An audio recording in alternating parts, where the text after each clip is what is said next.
I frankly think that crisis initiation is really tough. And it's very hard for me to see how the United States president can get us to war with Iran.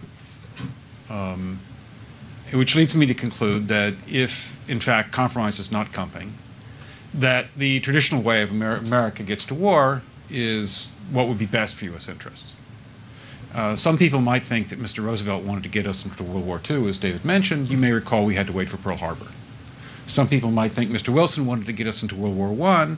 You may recall he had to wait for the Lusitania episode. Some people might think that Mr. Johnson wanted to send troops to Vietnam. You may recall he had to wait for the Gulf of Tonkin episode. We didn't go to war with Spain until the until the Maine exploded. And may I point out that Mr. Lincoln did not feel he could call out the Federal Army until Fort Sumter was attacked, which is why he ordered the commander at Fort Sumter to do exactly that thing which the South Carolinians had said would cause an attack. So if, in fact, the Iranians aren't going to compromise, it would be best if somebody else started the war. One can combine other means of pressure with sanctions.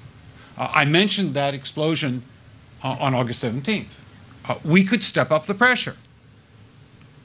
I mean, look, people, Iranian submarines periodically go down. Someday one of them might not come up. Who would know why? We can do a variety of things if we wish to increase the pressure. I'm not advocating that, but I'm just suggesting that this is not a either-or proposition. Of, it's just sanctions has to succeed or other things. We are in the game of using covert means against the Iranians. We could get nastier at that.